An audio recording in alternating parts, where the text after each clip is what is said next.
Before we begin, drop a comment below with your country and what time it is right now where you're watching. Whether it's sunrise in Nairobi, midnight in New York, afternoon in Canada, or evening in France, I want to know. Don't just sit back. Tell me where in the world you are. Now, let's dive into the story. 8-year-old Marlena stood in front of the full-length mirror in her daughter's bedroom, her trembling hands smoothing down the cream-lace dress that hugged her frame like whispered promises. The woman staring back at her had silver coils framing a face marked by decades of grief, laughter lines carved deep around eyes that had cried rivers and survived floods. Today, she was marrying Tobias Reid, the white man with kind blue eyes who had loved her husband first and loved her second, waiting 40 years to finally say the words he'd buried in his chest like hot coals. Her daughter Keisha stood behind her, tears streaming down her brown face, mascara running black rivers down her cheeks. "Mama, Daddy would want this," Keisha whispered, but Marlena could hear the crack in her voice, the doubt wrapped in hope. Outside, November wind rattled the windows of the small Baltimore row house, the same house where her husband Marcus had died in 1984, his hand in hers, his last breath a rattle that still haunted her dreams. Now, she was about to marry the man who'd held Marcus on that blood-soaked street corner, the man who'd whispered promises to a dying friend, the man who'd watched from the shadows of her life for 4 decades. The bedroom door creaked open and Marlena's son Jerome stepped in, his dark face tight with something between rage and resignation. He was 53 now, but in this moment he looked like that angry 12-year-old boy who'd watched his father's casket lowered into frozen ground. "You really doing this?" Jerome's voice was a blade wrapped in silk, sharp enough to draw blood, but soft enough to deny intent. Marlena turned slowly, her spine straightening with the kind of strength that only comes from surviving what should have killed you. "Your father's been gone 40 years, Jerome. 40 years I've slept alone, ate alone, carried this family alone while you were out there living your life." Her voice didn't shake. It never shook anymore. Jerome's jaw worked like he was chewing glass, his hands curling into fists at his sides. "That man was Daddy's best friend. It's disrespectful. It's my life." Marlena cut him off, her voice dropping to that low register that had made her children straighten up their whole lives. "And I'm done asking permission to live it." The room went silent except for the sound of Keisha's soft crying and the tick of the old clock on the dresser, the same clock that had counted down Marcus's last hours. Downstairs, Tobias Reid waited in the small living room that smelled like vanilla candles and old memories, his weathered hands clasped between his knees. At 79, his body had betrayed him in small ways. Knees that ached when rain was coming, hands that shook when he tried to button his shirts. But his mind was sharp as broken glass and twice as dangerous. He could still see Marcus's face that night in 1984, blood bubbling at his lips, eyes wide with the knowledge that death was reaching for him with greedy fingers. "Take care of my Marlena," Marcus had gasped, his dark hand gripping Tobias's pale one with surprising strength. "Promise me, Toby, don't let the streets take her too." Tobias had promised, and that promise had shaped every day of the last 40 years. He'd watched Marlena raise 2 kids alone, watched her work 3 jobs to keep the lights on, watched her cry into her pillow on anniversary nights when she thought no one could hear. He'd loved her from the safe distance of friendship, brought groceries when money was tight, fixed the furnace when winters got brutal, and never once said the words that burned in his throat like swallowed fire. Until 6 months ago, when Marlena had looked at him across her kitchen table and said, "I'm tired of being alone, Toby. I'm so damn tired." The small ceremony was held at New Hope Baptist Church, the same church where Marlena had married Marcus 56 years ago, where she'd buried him 40 years later. Pastor Williams, now ancient and bent like a question mark, stood before them with a Bible that had seen better days, and a smile that held 1,000 untold stories. The pews were half empty. Some family had refused to come, calling it disrespectful, wrong, a betrayal of Marcus's memory. But the ones who came mattered. Keisha sat in the front row with her husband and 3 kids, her mascara still a mess, her smile genuine even through the tears. Jerome sat in the back, his arms crossed, his face carved from stone, but he'd come and that meant something. Marlena's sister, Teresa, sat in the middle, dabbing her eyes with tissues, whispering prayers under her breath. As Pastor Williams began to speak, Marlena felt the weight of 4 decades lift off her shoulders, like chains finally breaking. She looked at Tobias, really looked at him, and saw not Marcus's ghost, but a man who had earned his place beside her through quiet devotion and patient love. His blue eyes were wet with tears. He wasn't ashamed to cry. When he slipped the simple gold band on her finger, his hands shook so hard she had to steady them with her own. The kiss was soft, brief, and tasted like salt from tears they both shed. As they turned to face the small gathering, Marlena caught sight of Jerome standing in the back, his arms still crossed, but his face different now, softer somehow. He didn't smile, but he nodded, just once, a tiny movement that said more than words ever could.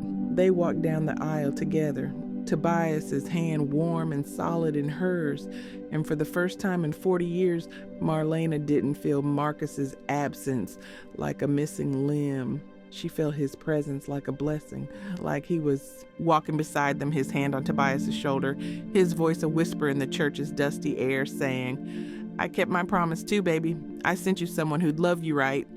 Outside, snow had started to fall, soft white flakes catching in Marlena's silver hair like tiny crowns. Tobias pulled her close, his coat smelling like Old Spice and memories, and Marlena thought about time, how it heals some wounds and deepens others, how love doesn't expire even when hearts stop beating, how sometimes the bravest thing you can do is let yourself be happy again after tragedy tried to bury you alive.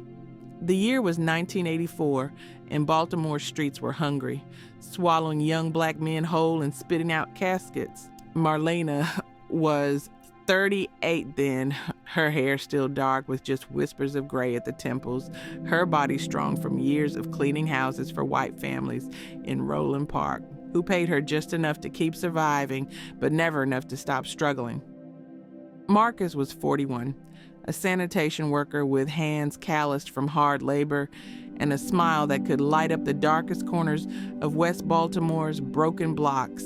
They'd been married 18 years, had survived lean winters and the death of their youngest son to pneumonia when he was only 3, had built a life from scraps and determination and love that burned steady even when everything else was falling apart.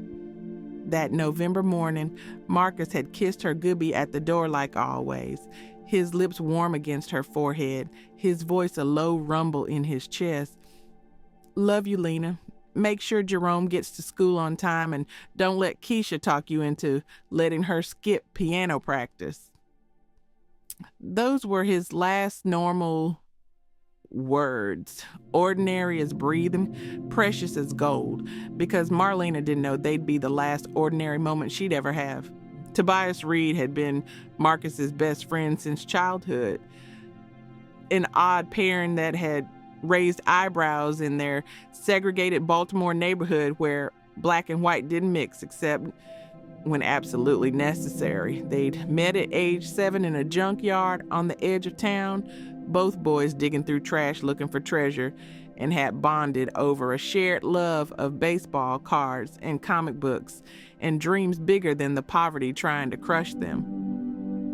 Tobias's father had been a mean drunk who beat his wife bloody every Friday when the paycheck ran dry, and Marcus's family had taken Tobias in more nights than anyone could count, feeding him at their table, giving him blankets for their couch, treating him like the son they'd adopted in everything but paperwork. By the time they were grown men, their friendship was the kind that didn't need explaining. the kind that survived marriages and children, and the racial tensions that had torn Baltimore apart during the riots of '68. Tobias worked construction, his pale skin burning red under summer suns, his muscles built from years of carrying loads that should have broken him. He'd married once, briefly, to a woman named Sarah who'd left him after 2 years for a lawyer from Towson, and after that he'd stopped looking for love and focused on survival. That November afternoon, Marcus and Tobias were supposed to meet at Danny's corner store on North Avenue to pick up supplies for a weekend fishing trip they'd been planning for months. Marlena had packed sandwiches wrapped in wax paper, had bought Marcus new lures with money she'd saved from her housekeeping jobs, had watched him smile like a kid on Christmas morning when she'd handed them to him. But Marcus never made it to Danny's. He'd been walking down Edmondson Avenue, minding his business, when he'd stumbled into the middle of a drug deal gone wrong. Wrong place, wrong time, wrong color in the wrong neighborhood, according to the cops who'd shown up too late to matter. 2 boys not even old enough to vote had fired shots meant for each other, and Marcus had caught 3 bullets in his chest, his body crumpling to the concrete like a puppet with cut strings. Tobias had heard the shots from 2 blocks away, had run toward the sound with his heart hammering against his ribs, had found Marcus lying in a spreading pool of blood so dark it looked black in the fading afternoon light. The 2 boys were gone, melted into the streets like ghosts, leaving nothing but shell casings and a dying man whose only crime was being in the wrong place when violence came calling.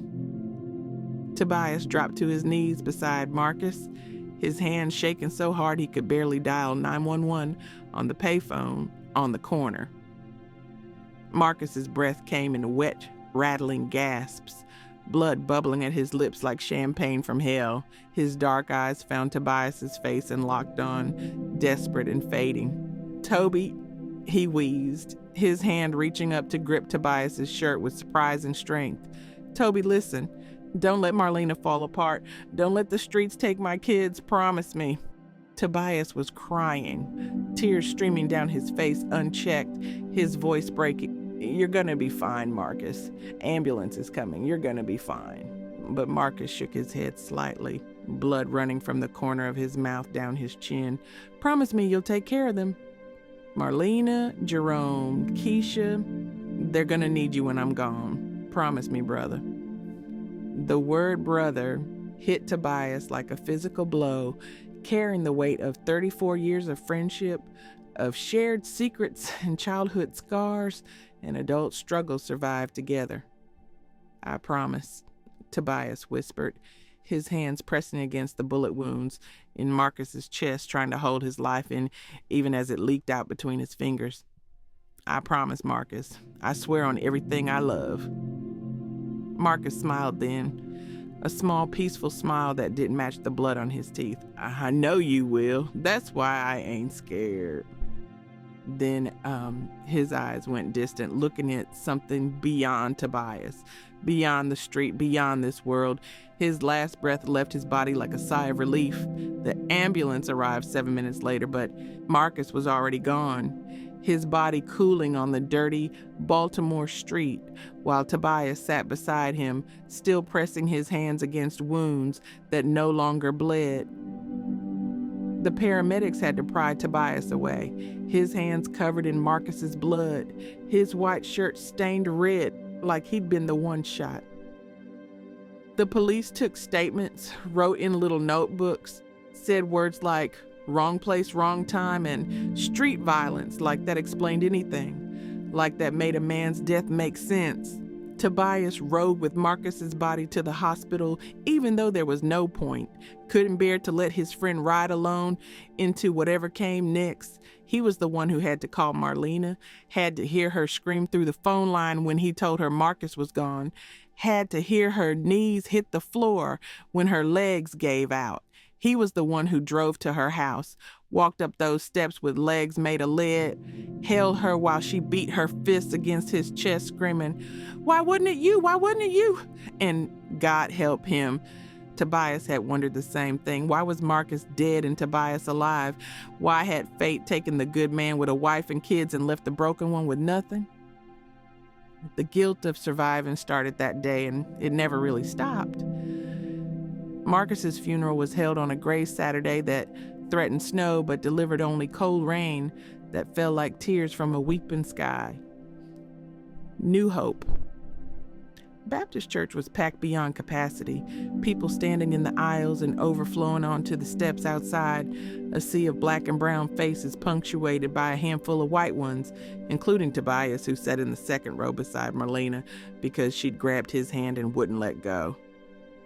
Marlena wore black from head to toe, her face hidden behind a veil that did nothing to muffle the sounds of her sobbing, her body shaking like she was coming apart at the seams.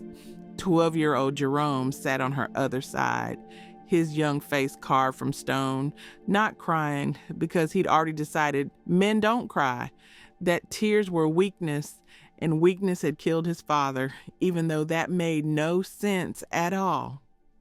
8-year-old Keisha sat curled against her mother's side, her small body trembling, her eyes red and swollen from days of crying herself sick. The white casket at the front of the church was closed because the bullets had done too much damage, had stolen even the comfort of a last look at Marcus's face. Pastor Williams preached about heaven and God's mysterious ways and how Marcus was in a better place now, but his words felt hollow, empty platitudes that did nothing to fill the massive hole Marcus's death had torn in the fabric of their world. After the service, at the repast held in the church basement where folding tables groaned under the weight of fried chicken and macaroni and cheese and sweet potato pie, Marlena's sister Teresa pulled Tobias aside near the coffee station. Teresa was 2 years older than Marlena, her hair straightened and sprayed into stiff submission, her face holding the kind of judgment that comes easy to people who've never had their world destroyed in an afternoon. "I know Marcus was your friend," Teresa said, her voice low but sharp as a blade, "but you need to give Marlena space to grieve proper. People are already talking about how you're always around, how you rode in the family car to the cemetery, how you're sitting with her like you're her husband instead of Marcus's friend." Tobias felt heat rise in his face, anger and shame mixing into something toxic. "I'm keeping a promise to my best friend," he said quietly, his hands curling into fists at his sides. "Marcus asked me to look after his family, and that's exactly what I'm going to do." Teresa's eyes narrowed, her lips pursing like she'd tasted something sour. "Just make sure that's all you're doing. A widow is vulnerable, especially a black widow with 2 kids and no husband. Last thing she needs is some white man sniffing around thinking she's easy pickings." The words hit Tobias like slaps, each one designed a wound to plant doubt, to make him question his own intentions. Tobias didn't respond, just walked away before he said something he'd regret, but Teresa's words burrowed into his brain like parasites. Was he overstepping? Was his presence inappropriate? But when he looked across the room and saw Marlena standing alone by the window, her shoulders shaking with silent sobs, her hand pressed against the glass like she was trying to reach through it to somewhere her pain couldn't follow, he knew he couldn't walk away. He'd made a promise to Marcus, and promises to dead friends are sacred, unbreakable, the kind of debt you pay with your whole life if necessary. He crossed the room and stood beside her, didn't touch her, because that felt wrong somehow, just stood close enough that she'd know she wasn't alone. "I can't do this, Toby," Marlena whispered, her voice so broken it barely qualified as sound. "I don't know how to live without him.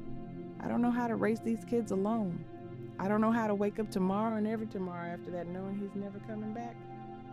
Tobias felt his own throat close up, his eyes burning with tears he'd been holding back for days.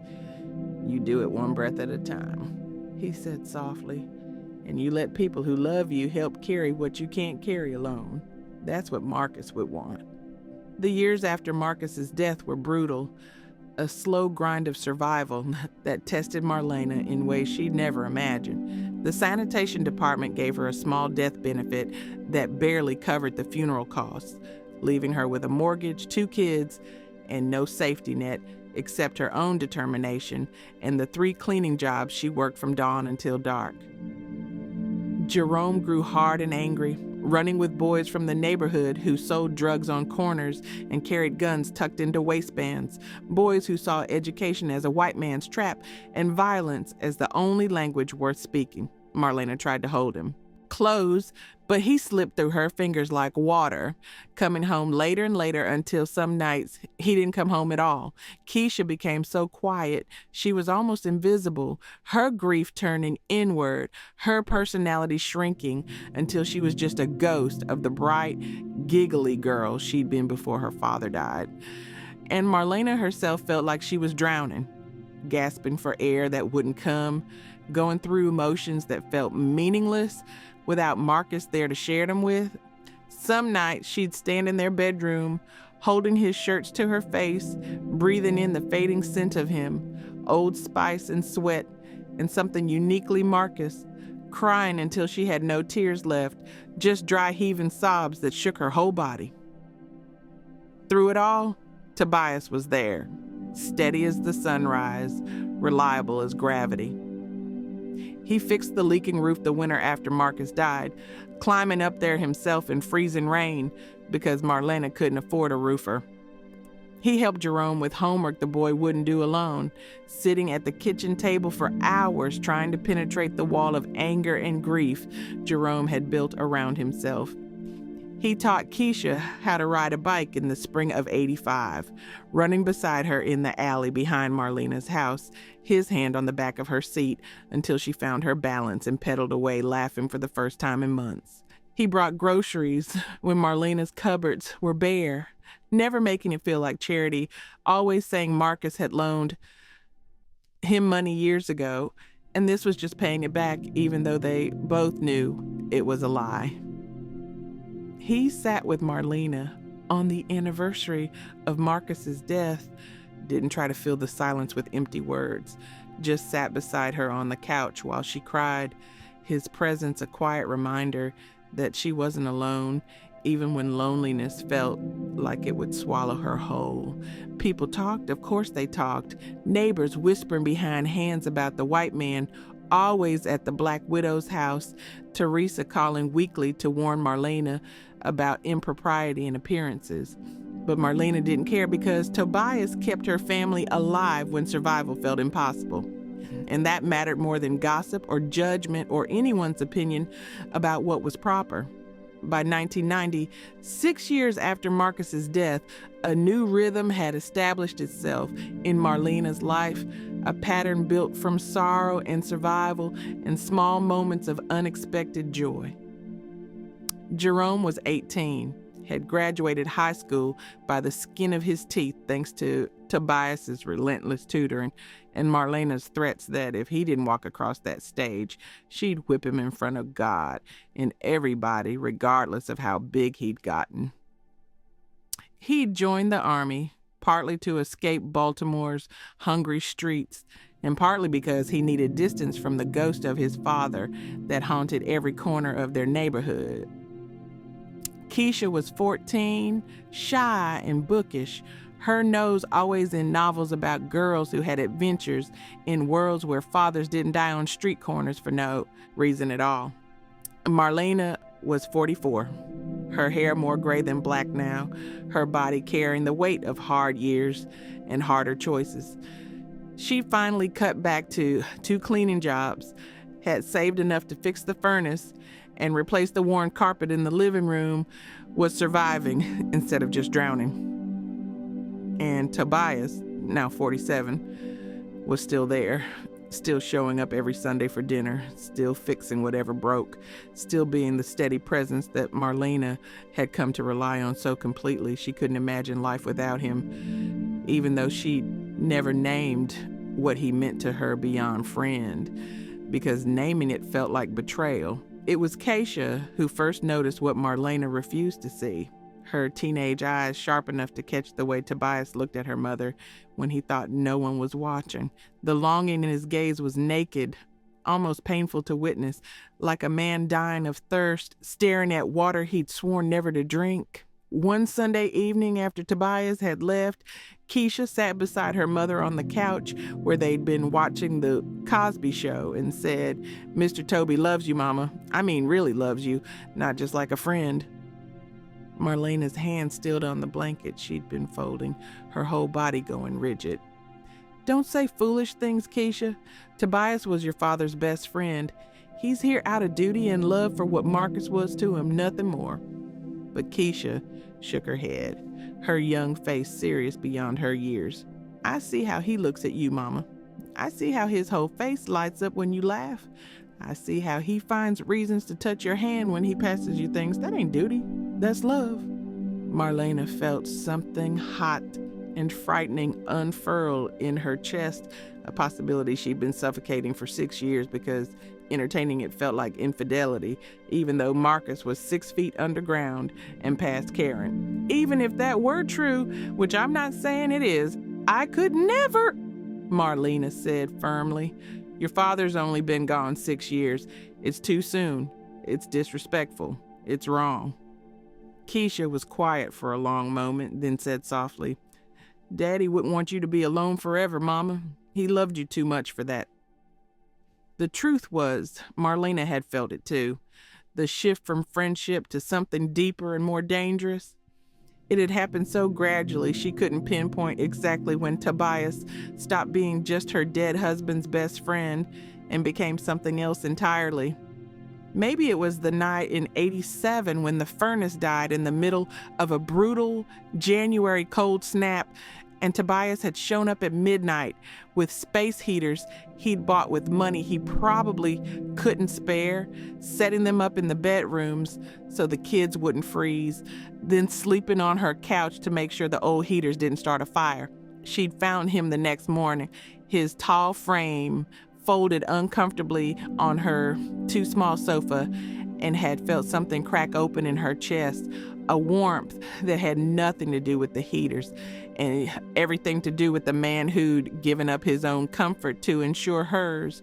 Or maybe it was the afternoon in '89 when she'd gotten the call that Jerome had been arrested for fighting, and Tobias had driven her to the police station, had stood beside her while she'd signed paperwork and listened to lectures from cops who didn't care, had put his hand on her back as they walked out, and that touch had sent electricity up her spine that she'd felt all the way home.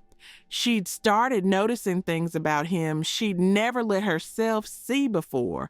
The kindness in his blue eyes, the gentleness of his hands, the way his smile seemed reserved exclusively for her, like she was the only person in the world worth smiling for.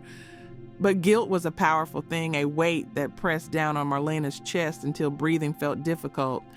How could she even think about another man when Marcus's pillow still lay on his side of the bed untouched? How could she feel desire when her husband was rotting in the ground? The internalized rules of widowhood were strict and unforgiving. You mourn properly, you don't move on too fast. You certainly don't fall for your dead husband's best friend like some character in a trashy romance novel.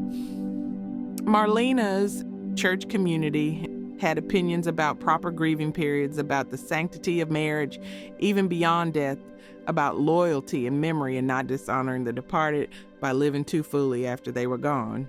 Sister Constance from the usher board had pulled Marlena aside after service one Sunday and mentioned, casual as mentioning the weather, that some folks were talking about how much time Tobias spent at Marlena's house, about how it didn't look right, about how Marlena needed to be mindful of her testimony and her children's reputations. The words had burned like acid, had made Marlena angry because Sister Constance's husband was alive and warm in her bed every night. So what did she know about loneliness that ate you alive, about needing human connection so desperately you'd take it from any source, even if that source carried its own complications? That same year, Tobias started dating a woman named Margaret, a white divorcee who worked at the library in Towson, and laughed too loud at jokes that weren't funny. Marlena heard about it from Keisha, who'd heard it from her friend whose mother knew Margaret from book club. The news hit Marlena like a physical blow. stealing her breath and making her stomach drop in a way that had nothing to do with food poisoning and everything to do with jealousy she had no right to feel. She told herself she was happy for Tobias, that he deserved companionship and love, that it was good he was moving forward with his life instead of staying stuck in the past like she was. But the lies tasted bitter on her tongue, and at night she lay awake, imagining Tobias with Margaret, imagining his hands on another woman's skin, imagining him smiling at someone else the way he used to smile at her. The relationship lasted 4 months before Tobias ended it, and when he showed up for Sunday dinner the next week looking tired and sad, Marlena had to physically restrain herself from reaching across the table to comfort him, from saying the words that burned in her throat like swallowed fire. Margaret didn't work out, Tobias said simply when Keisha asked about her with teenage bluntness. Sometimes things just don't fit right, you know? His eyes met Marlena's across the table in hell, and in that moment something unspoken passed between them, a recognition of feelings neither would name but both understood existed in the charged space between where they were and where they could never go. The year 2000 arrived with all its Y2K paranoia and computers that didn't crash, and a new millennium that promised change but delivered mostly more of the same. Marlena was 54 now. Her body aching in ways it never used to, her back protesting after long days of scrubbing other people's floors, her hands gnarled from decades of hard work. Jerome was 28, stationed in Germany with the army, married to a woman named Lisa, with 2 kids Marlena only saw in photographs and on rare Christmas visits. Keisha was 24, had graduated from Morgan State University against all odds, was teaching elementary school in Prince George's County, and dating a nice man named Marcus, named after her father, she told Marlena with tears in her eyes, because she wanted to honor his memory. The house on Edmondson Avenue was paid off now, every mortgage payment made on time through sheer force of will, and Marlena's refusal to let poverty take the one thing Marcus had left her. And Tobias, 61 years old, with silver in his hair and wrinkles around his eyes, still came for Sunday dinner like clockwork, still showed up when things broke, still loved Marlena with a devotion that had lasted 16 years and showed no signs of fading, even though she'd never once acknowledged it out loud. New Year's Eve found them sitting on Marlena's porch, despite the cold, wrapped in blankets and sharing a bottle of cheap champagne Tobias had brought to celebrate the new millennium. The street was quiet, most of their neighbors inside watching the ball drop on television, waiting to see if the world would end when midnight struck. Marlena was pleasantly buzzed, the champagne warming her from the inside, loosening the tight control she usually kept on her thoughts and words. "You ever think about what Marcus would say if he could see us now?" she asked. Her words slightly slurred, her head tilted back to look at stars, mostly hidden by city light pollution. Tobias was quiet for so long, Marlena thought maybe he hadn't heard her. But then he spoke, his voice rough with emotion and champagne courage. "I think about it every day," he admitted. "I think about whether he'd be mad at me for loving his wife, for wanting things I got no right to want, for breaking the promise I made to just take care of you without catching feelings." The words hung in the cold air between them, dangerous as exposed wires, impossible to take back or ignore. Marlena's breath caught in her throat, her heart hammering so loud she was sure Tobias could hear it. "Toby," she started, but he held up his hand, stopping her. "Let me say this, Lena, because I've been holding it in for 16 years, and if I don't say it now, I might never say it at all." Tobias turned to face her fully, his blue eyes reflecting porch light and something that looked like pain. "I loved Marcus like a brother, maybe more than a brother, because brothers are assigned but friends are chosen, and I chose him every day for 34 years. And when he died on that street with his blood on my hands, I promised him I'd take care of you and your kids, and I meant it with everything in me. But somewhere along the way, caring for you became loving you, and loving you became needing you, and now I don't know how to separate duty to a dead friend from feelings for a living woman. He stopped, swallowed hard, his hand shaking slightly. I know it's wrong. I know I'm supposed to love you like a sister, like Marcus's widow, like someone off limits forever. But I can't help how my heart beats faster when I see your smile, or how my whole week feels empty if I don't see you, or how I lie awake at night thinking about what it would feel like to hold you the way a man holds the woman he loves, instead of the way a friend holds a friend who's hurting. Tears were streaming down Tobias's face now, his voice breaking. I don't expect anything from you, Lena. I know you loved Marcus with everything you had, and probably still do. I just needed to say it out loud once before I die, never having told you the truth. Marlena sat frozen, her mind reeling, her heart doing complicated things in her chest that felt both right and wrong simultaneously. Part of her wanted to reach for Tobias, to close the distance between them and find out what his lips tasted like, what his arms felt like wrapped around her in a way that had nothing to do with comfort and everything to do with desire.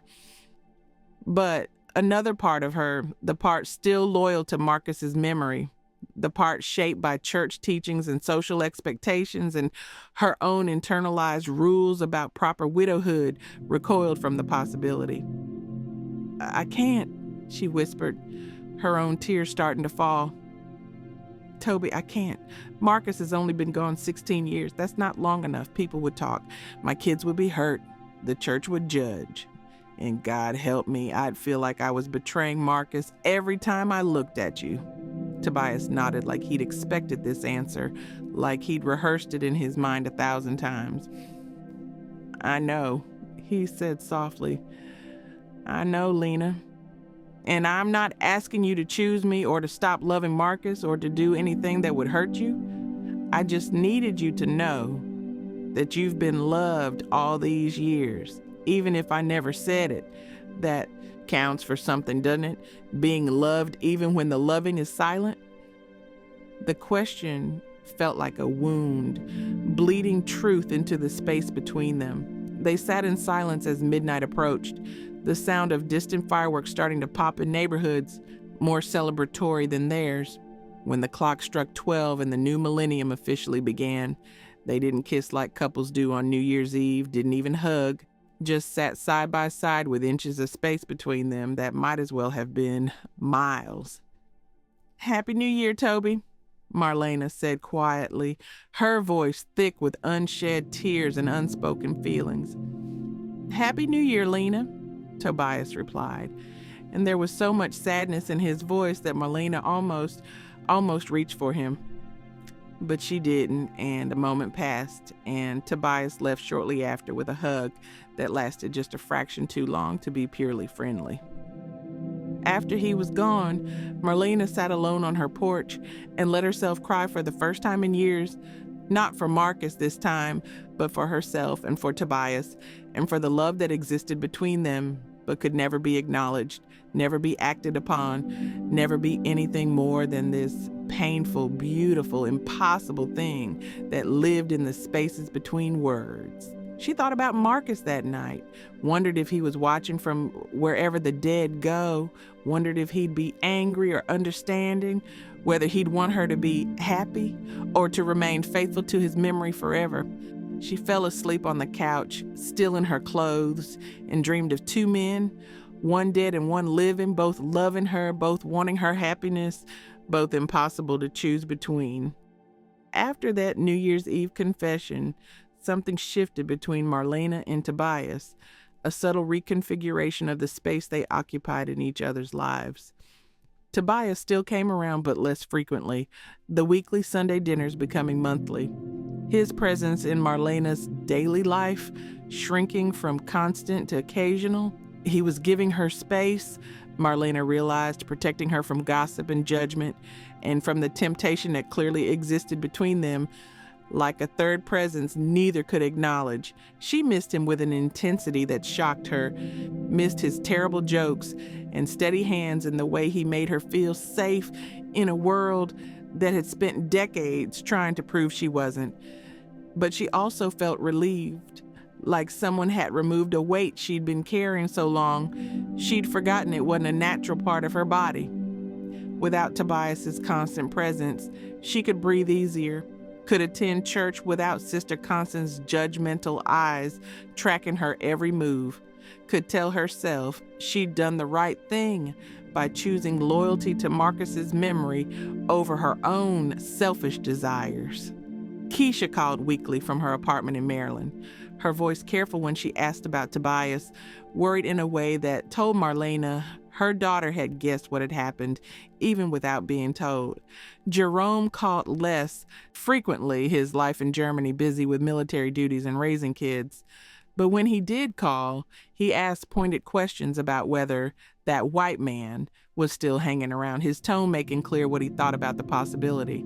The years slipped by with the peculiar speed of middle age, where time moves slowly day to day but fast in retrospect. Marlena turned 60 in 2006, a milestone she celebrated quietly with Keisha and Keisha's husband Marcus Jr. and their 2 kids who called her Grandma Lena and climbed on her lap like she was playground equipment. Jerome had left the Army after 20 years, was living in Texas now with Lisa and their 3 kids, working security at a hospital and building a life that seemed solid and good, even though he rarely came home to Baltimore. Marlena had finally retired from cleaning houses, her back and knees simply giving out after 40-plus years of hard labor, was living on Social Security and a small pension and getting by, if not getting ahead. The house felt bigger without kids in it, emptier, the silence sometimes so complete it felt like drowning. She filled her days with church activities and her grandkids' visits and romance novels from the library, where she could live vicariously through fictional women who got their happy endings even when real life refused to provide them. Tobias was still in Baltimore, still living in the same small house on the east side where he'd lived since his divorce, but Marlena only saw him a handful of times a year. At church occasionally, at the grocery store once, at Marcus's grave on the anniversary of his death, where they stood on opposite sides of the headstone and didn't speak because what was there left to say? It was Teresa's death in 2010 that brought them back together. Grief and obligation forcing proximity they'd been carefully avoiding for a decade.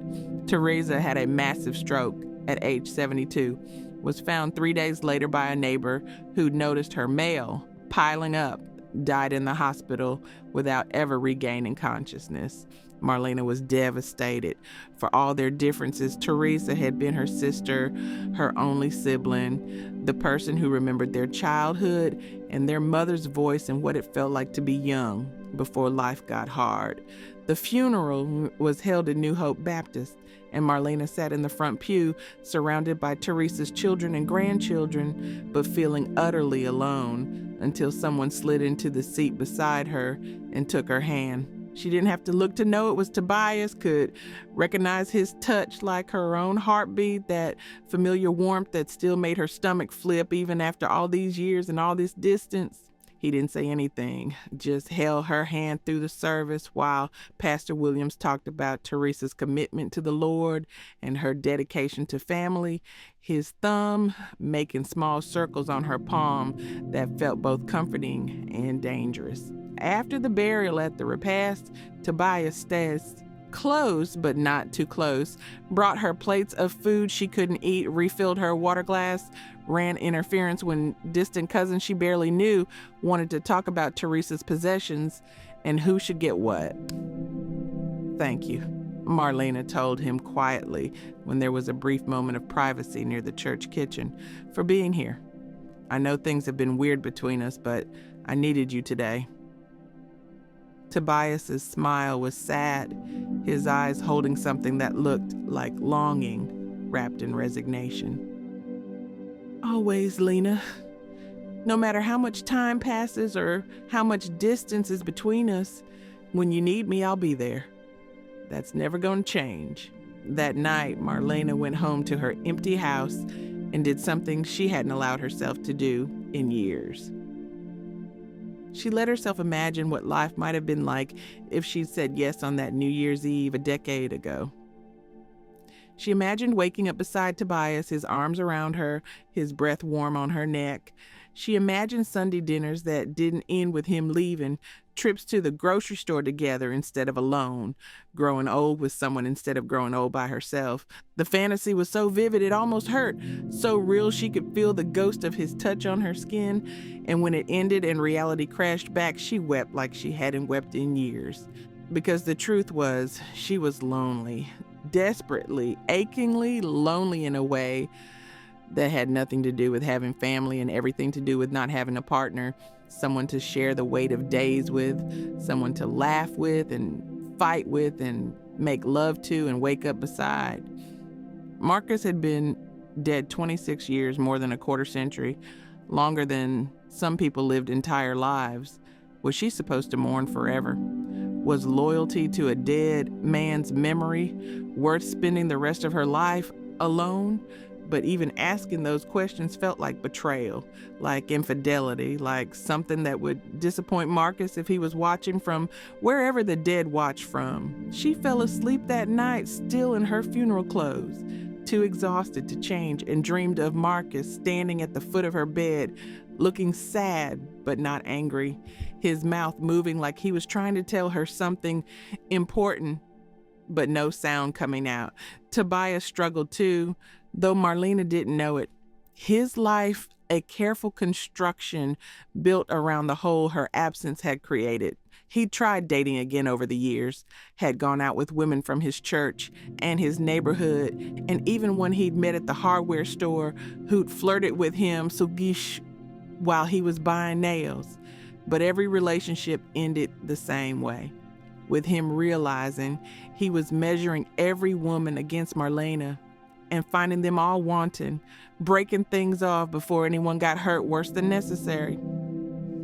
He filled his time with work, even though his construction joints ached in ways that made doctors recommend retirement, with projects around his house that didn't need doing just to keep busy, with volunteer work at the VA, helping younger veterans navigate systems designed to break them. His friends told him he was wasting his life, that he was too young to live like a monk, that pining after a woman he couldn't have for decades was the definition of pathetic. But Tobias couldn't help how he felt, couldn't turn off love like a faucet just because it was inconvenient or painful or socially inappropriate. He'd learned to live with the ache of wanting Marlena the way people learn to live with chronic pain. It never really goes away. You just get better at functioning despite it. Some nights he'd drive past her house, not stopping, just needing to see the lights on to know she was okay, that the world hadn't swallowed her up while he wasn't looking.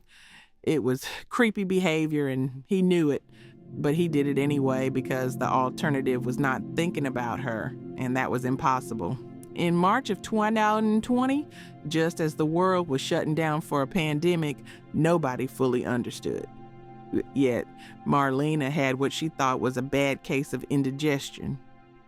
She'd been feeling off for weeks, tired all the time, no appetite, a strange pressure in her chest she attributed to stress about COVID-19 and worry about her grandkids and the general state of the world going crazy. But one Thursday afternoon, while she was folding laundry in her bedroom, the pressure became pain, became agony, became a crushing weight on her chest like an elephant was sitting on her sternum. She tried to call out, but no sound came. Tried to reach for her phone, but her arm wouldn't cooperate. Tried to breathe, but her lungs seemed to have forgotten how. She collapsed beside her bed, consciousness fading in and out, thinking with strange clarity that she was going to die alone in her bedroom and nobody would find her for days, just like Teresa. But then Keisha was there, using the key Marlena had given her years ago, had stopped by to drop off groceries because lockdown was happening, and she was worried about her 74-year-old mother being out in public. Keisha's scream when she found Marlena on the floor was the last thing Marlena heard before everything went black, the sound following her down into unconsciousness like an echo in a well. The heart attack was massive, the kind that kills most people before they reach the hospital. But somehow Marlena survived the ambulance ride and the emergency surgery and the 3 days in ICU where machines breathed for her and pumped her blood because her own heart couldn't be trusted with the task. When she finally woke up groggy and confused with tubes in her throat and wires attached to her chest, Keisha was there holding one hand and Tobias was there holding the other. Later, after the breathing tube was removed and Marlena could speak again, Keisha told her that Tobias had been called immediately, had shown up at the hospital still in his work clothes, had sat beside Marlena's bed for 3 straight days refusing to leave, even when nurses told him only family was allowed. He told them he was your husband, Keisha said softly, tears streaming down her face. Just straight up lied to the nurse so they'd let him stay. And Mama, I let him because I thought you were going to die, and I knew you'd want him there even if you've never said it out loud. Marlena's throat was too raw to speak, her emotions too complicated to name, but she squeezed Tobias's hand with what little strength she had and watched his weathered face crumble with relief. Don't ever scare me like that again, he whispered, his voice breaking. I can't lose you too, Lena. I just can't. Recovery was slow and frustrating, Marlena's body betraying her in ways it never had before. She couldn't climb stairs without getting winded, couldn't carry her own groceries, couldn't do half the things she'd taken for granted before her heart decided to quit on her. The doctors put her on a dozen medications with side effects that sometimes felt worse than the heart attack itself, told her to exercise and watch her diet and reduce stress as if any of that was easy when you were 74 and living through a pandemic. Keisha wanted Marlena to move in with her family, but Marlena refused, stubborn as she'd always been, insisting she could manage alone even when it was clear she couldn't.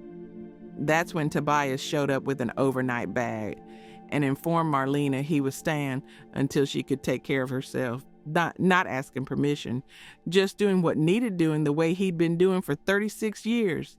They fought about it, Marlena's pride battling against her pragmatism, but ultimately exhaustion won, and she let him stay in the guest room, let him cook her meals, and make sure she took her medications and help her shower when she was too weak to manage alone.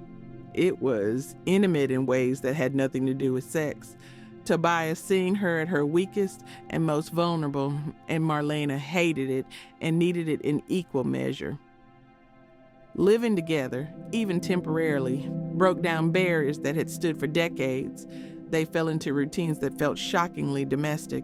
Morning coffee on the porch when weather allowed, Jeopardy in the evenings with Marlena, shouting wrong answers, and Tobias laughing at her confidence despite being incorrect, cooking dinner together with Tobias chopping vegetables, while Marlena supervised from a chair because standing too long made her dizzy. They talked in ways they hadn't talked in years, not about feelings or the past or the complicated thing between them, but about small daily things, what to have for lunch, whether the neighbor's dog was getting fat, memories of Marcus that felt safe to share now that decades had softened their edges. One night, after a particularly good dinner of baked chicken and greens, Marlena looked across the table at Tobias and felt something shift in her chest that had nothing to do with her damaged heart. You could stay, she said softly, the words out before she could stop them. I mean, after I'm better, you could just stay. I'm not saying I just mean the house is paid off and we're both alone and we're not getting any younger. And she stopped, flustered, her cheeks burning with embarrassment. Tobias stared at her, his blue eyes wide with surprise and something that looked like hope wrapped in fear. Lena, are you saying what I think you're saying? His voice was careful, like he was approaching a wild animal that might bolt. I don't know what I'm saying, Marlena admitted. I just know I'm tired of being alone and you're tired of being alone and we make each other laugh and maybe that's enough. Maybe we're both too old to keep living for ghosts. But the next morning, Marlena panicked. The light of day made her suggestions seem reckless, inappropriate, wrong in all the ways her internal rules about widowhood said it was wrong. She could imagine what people would say, that she'd disrespected Marcus's memory, that she'd given in to lust in her old age, that she was pathetic for needing a man when she should be content with grandkids and church and waiting for death. She told Tobias she'd spoken out of turn, that her medications had made her confused, that he should forget what she'd said and go back to his own house when she was well enough to manage alone. The hurt in his eyes was physical, a wound she could see bleeding, even though his face stayed composed. "If that's what you want," he said quietly, and something in his tone told Marlena this was the last time, that if she pushed him away now, he'd stay away, that there were limits even to his apparently infinite patience. "It's what's right," Marlena said, hating herself for the words even as she spoke them. "You know it's what's right, Toby." He nodded slowly, his jaw tight. "Right for who, Lena? Right for Marcus, who's been dead 36 years? Right for people who don't even know us and don't care about our happiness? Or right for you, because you're so scared of being happy you'd rather die alone than risk people's judgment?"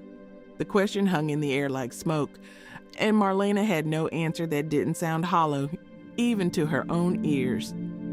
Tobias left 2 days later, his overnight bag packed, his shoulders slumped in a way that made him look every one of his 75 years.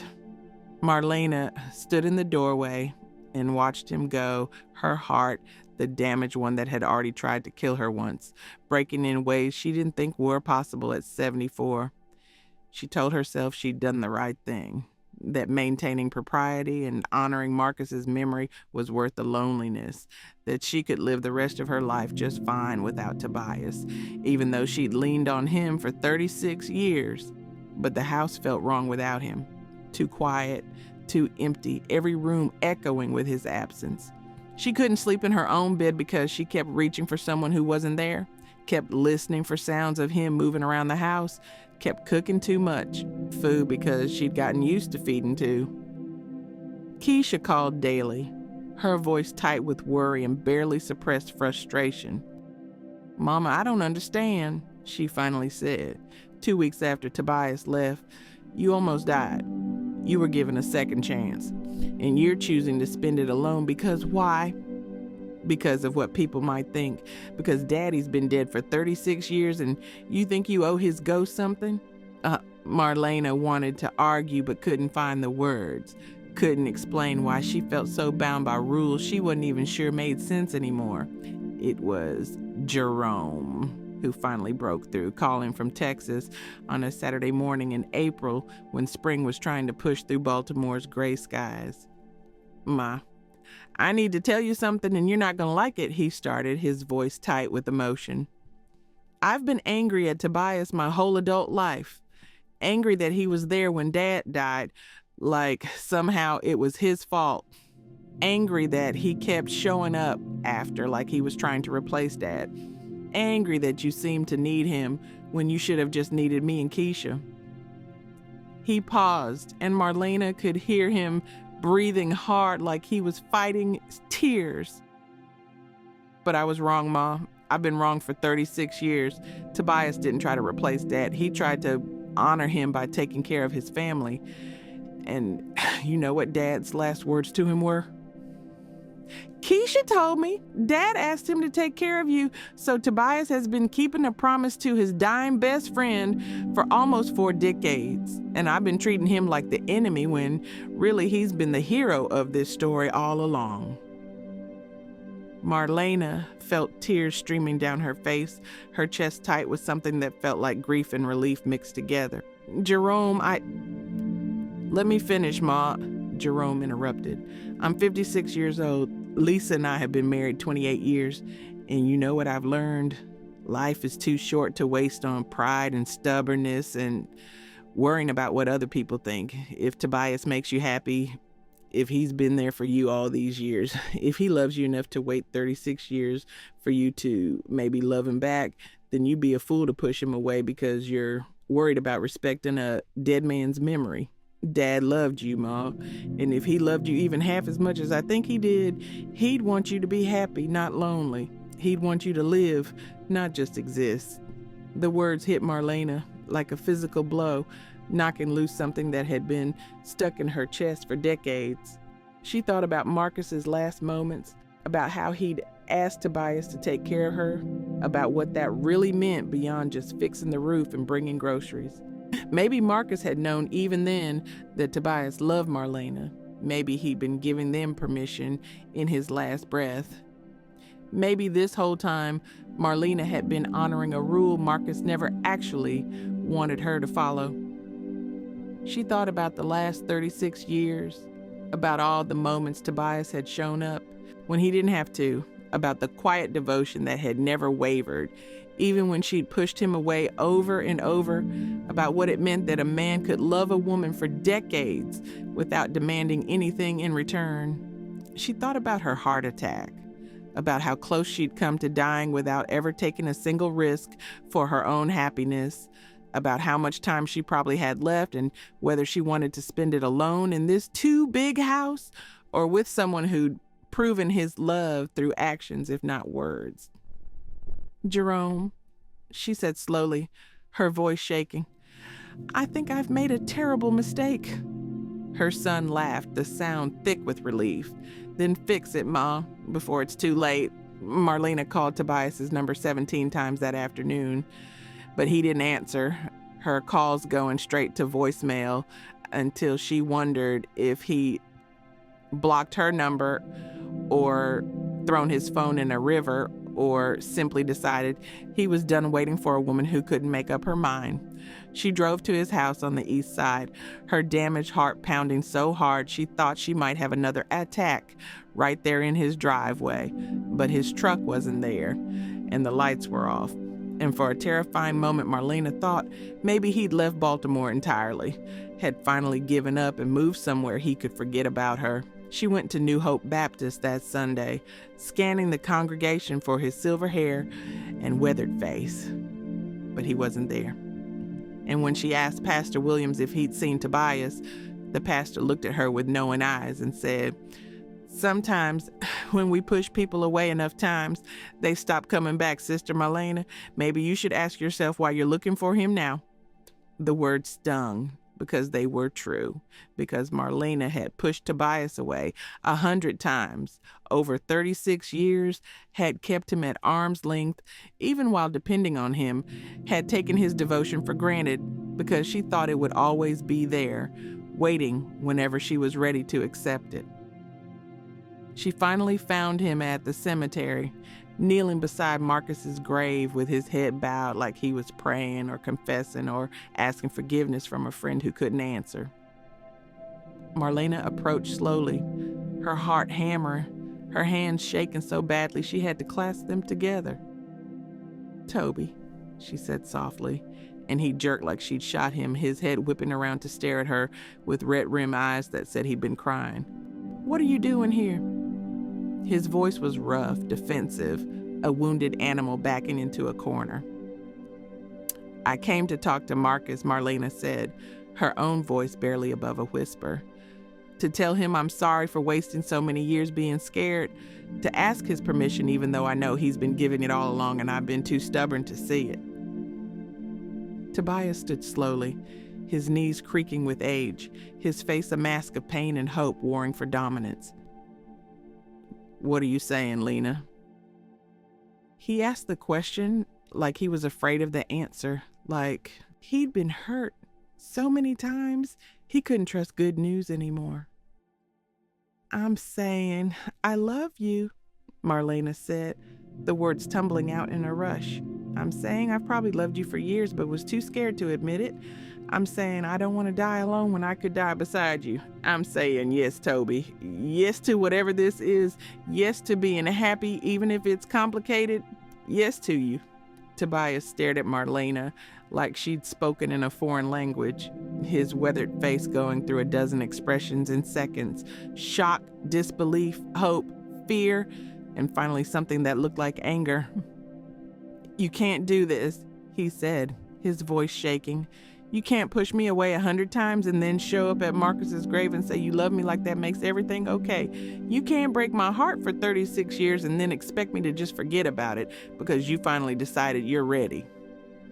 His words hit Marlena like slaps. Each one deserved, each one painful. You're right, she said quietly, tears streaming down her face. You're absolutely right to be angry. I've been cruel to you, Toby. I've taken your love for granted and given you nothing back but rejection and mixed signals and years of loneliness you didn't deserve. If you tell me to leave and never come back, I'd understand. I'd hate it, but I'd understand. She took a shaky breath, her damaged heart hammering against her ribs. But I'm hoping you won't. I'm hoping that after all this time, after everything we've been through, you still love me enough to give me one more chance. Not because I deserve it, I don't, but because life is short and we're not getting any younger, and I almost died without ever telling you how I really feel, and I don't want to make that mistake again. Tobias turned away from her, his shoulders shaking, and Marlena realized he was crying, deep, silent sobs that made his whole body tremble. She moved closer, hesitant, and put her hand on his back, feeling the warmth of him through his shirt. I've loved you since 1987, Tobias said, his voice muffled and broken. That night with the space heaters when I slept on your couch, I woke up and saw you sleeping in the chair across from me because you'd been watching to make sure I was okay, and something just clicked in my chest like a puzzle piece falling into place. I knew right then I was in trouble, that I'd fallen in love with my dead best friend's wife, and there was no coming back from it. He turned to face her, his face wet with tears, his blue eyes bloodshot and devastated. Do you know what it's like to love someone for 37 years who barely touches you, who pushes you away every time you get close, who keeps you at arm's length while still needing you just enough that you can't walk away? It's torture, Lena. Beautiful, painful torture that I chose every single day because being in your life, even at a distance, was better than not being in your life at all. His words were a wound, bleeding years of silent suffering into the space between them. So yes, I still love you. I'll probably always love you, but I need you to be sure this time. I need you to promise you're not going to wake up tomorrow and change your mind again, because I don't think my heart can take being broken one more time. I'm sure, Marlena said, her voice steady even as tears continued to fall. I'm terrified, and I'm probably going to mess this up in a dozen ways, but I'm sure I want to try. I'm sure I want to spend whatever time I have left making up for lost years. I'm sure I love you, Tobias Reid, and I'm done letting fear and guilt and other people's opinions keep me from being happy. She took his face in her hands, her palms against his wet cheeks, feeling the scratch of his beard against her skin. Marcus is gone. He's been gone 36 years, and I've mourned him properly, honored his memory, kept his ghost alive in this house and in my heart until there was barely any room left for anything else. But you know what? Marcus wouldn't want that. Jerome was right. Marcus loved me too much to want me to spend the rest of my life alone. When he asked you to take care of me, he wasn't asking you to just keep me alive. He was asking you to keep me living. And that means love and companionship and waking up next to someone and all the messy, complicated, beautiful things that make life worth surviving. She pulled him closer, their foreheads touching, their breath mingling in the cold cemetery air. So I'm choosing you, Toby. Finally, after all this time, I'm choosing you. Tobias kissed her then, or maybe she kissed him. Later, neither would remember who moved first, only that one moment they were separate, and the next they were together, lips meeting with a desperation that came from decades of denial. The kiss was clumsy and awkward, both of them out of practice, both self-conscious about age, bodies, and imperfect breath, and whether they even remembered how to do this anymore. But it was also perfect, tasting like salt from tears and sweetness from hope, and something that felt like coming home after being lost for too long. When they finally pulled apart, both breathing hard, Marlena started laughing through her tears. We're making out in a cemetery like teenager, she said, her voice giddy with relief and joy. Marcus is probably looking down thinking we both lost our minds. Tobias smiled, really smiled, the expression transforming his whole face. Or he's thinking it's about damn time, he said softly, pulling her back into his arms. They stood there for a long time holding each other beside Marcus's grave, and Marlena felt something she hadn't felt in years. Peace, deep and genuine, the kind that comes from finally making the right choice, even when it took decades to get there. The announcement to family was harder than the decision itself. Keisha cried happy tears and hugged them both so hard Marlena worried about her weak heart, saying she'd been hoping for this for years. Jerome was quiet when Marlena called to tell him, then said simply, "I'm happy for you, Mom. Really happy. Bring him to Texas for Thanksgiving so I can meet him properly as your partner instead of just Dad's friend." But there were others who didn't take it well. Marcus's brother Calvin called Marlena every name he could think of, said she was disrespecting his brother's memory, and he wanted nothing more to do with her. Some people from church stopped speaking to her, their cold shoulders and judgmental whispers making Sunday services uncomfortable enough that Marlena briefly considered switching churches. Her cousin Denise wrote a long Facebook post about loyalty and faithfulness without naming names, but making it clear who she was talking about, generating dozens of comments from people who didn't know Marlena but felt qualified to judge her anyway. The criticism hurt, cut deep into old insecurities about what was proper and right and respectable. But it didn't change Marlena's mind because she finally learned something crucial. Other people's opinions about her life didn't matter nearly as much as her own happiness, and she'd wasted too many years letting fear of judgment keep her from living fully. When Sister Constance from the usher board pulled her aside after service to say she was disappointed in Marlena's choices, Marlena looked her dead in the eye and said, "That's fine, Sister Constance. You're welcome to your disappointment, but your husband is still alive and sleeping in your bed every night. So maybe you should think twice before judging a widow who spent 36 years alone before finally choosing happiness." The satisfaction of watching Sister Constance's mouth drop open in shock was almost worth the decades of her judgment. Tobias moved into Marlena's house in May of 2021, bringing his clothes and his tools and the worn leather recliner he refused to leave behind, even though Marlena said it was ugly as sin. They didn't rush into marriage, both of them wanting to make sure living together actually worked before making it official. They learned each other's rhythms. Tobias was an early riser who liked his coffee black and strong. Marlena stayed up late watching old movies and came to breakfast grumpy and uncaffeinated. They had fights, stupid ones about whose turn it was to do dishes and serious ones about money and how much time Marlena spent on the phone with her grandkids. But they also had joy, deep and genuine. The kind that comes from finding love at an age when you thought love was done with you. They held hands on the porch in the evenings, took slow walks around the neighborhood when Marlena's heart allowed, cooked meals together and laughed at inside jokes, and made love with the sweet awkwardness of elderly bodies that didn't move like they used to, but still remembered pleasure.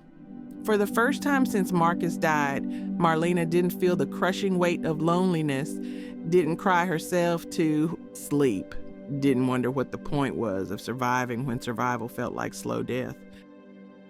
She felt alive, genuinely alive, in ways she'd almost forgotten were possible.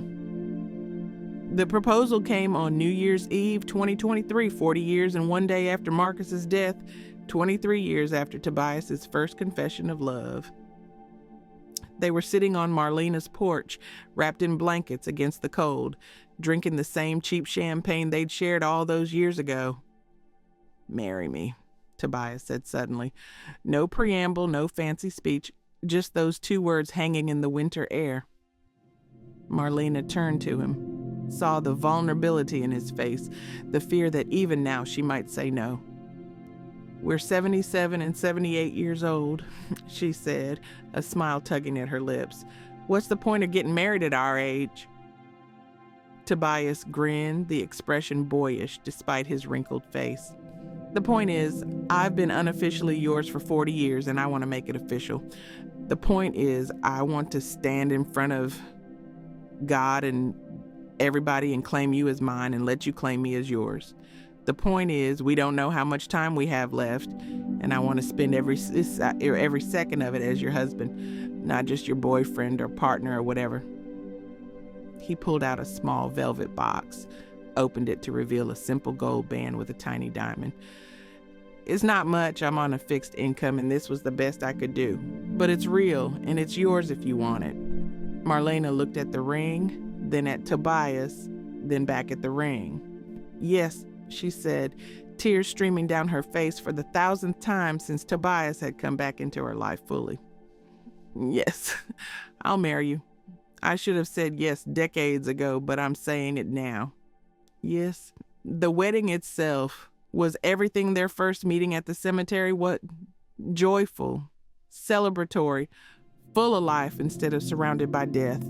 Marlena wore the cream lace dress her daughter had helped her pick out, her silver hair styled in soft curls, her face glowing with happiness that made her look 20 years younger. Tobias wore a simple gray suit that brought out the blue in his eyes, his hand steady as he took Marlena's, his voice clear when he spoke his vows. I promise to love you for however many years we have left, he said, his eyes locked on hers. I promise to make you laugh when you're sad, to hold you when you're scared, to be your partner in all things until death actually does part us. I've waited 40 years for this moment, and I'd wait 40 more if I had to, because you're worth every second. Marlena's vows were simpler, but no less powerful. I promise to stop being scared, she said, her voice shaking with emotion. I promise to choose happiness over guilt, to live in the present instead of the past, to love you with everything I have for as long as I have breath in this broken heart of mine. You've been my rock for 4 decades, and now you're my husband, and that's exactly how it should be.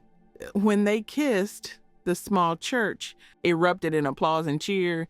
Even Jerome, who was crying openly now, his earlier resistance completely gone.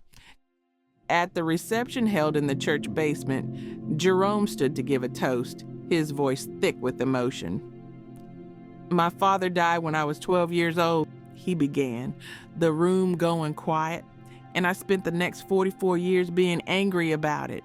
Angry at the boys who shot him, angry at the streets that took him, angry at my mother for surviving when he didn't. But mostly I was angry at Tobias because he was there and my father wasn't, and that seemed like something I could fix by rejecting him, by making him the enemy.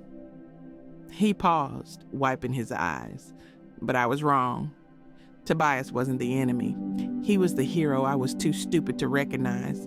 He kept a promise to a dying man for 40 years, loved a woman who couldn't love him back, took care of a family that wasn't his because that's what real love does. My father asked Tobias to take care of my mother, and Tobias did exactly that. And now finally they get to be happy together. He raised his glass, his voice strong, to my mother and my new stepfather. May the years you have left be filled with all the joy you deserve, and none of the guilt or pain that kept you apart. And to my father, wherever he is, thank you for choosing a friend loyal enough to keep his promises, even when they cost him everything. You chose well, Dad. You chose well. Later that night, after the cake was cut and the dancing was done and all the guests had gone home, Marlena and Tobias stood in their bedroom now, not just hers, and looked at each other with something like wonder. We did it, Marlena said softly, touching the gold band on her finger like she couldn't quite believe it was real. After all these years, we actually did it. Tobias pulled her close, his arms around her waist, his chin resting on top of her head. I love you, Marlena Reid, he said, using her new name for the first time. I've loved you for 40 years, and I'll love you for however many more we get. Marlena tilted her head back to look at him, her eyes shining with tears and laughter both. I love you too, Tobias Reid, and I'm sorry it took me so long to say it, but I promise I'll spend the rest of my life making up for lost time. They kissed then, slow and sweet, tasting like wedding cake and champagne and promises finally kept. Outside, snow began to fall, soft white flakes that covered Baltimore in a blanket of clean new whiteness, like the world was being given a fresh start.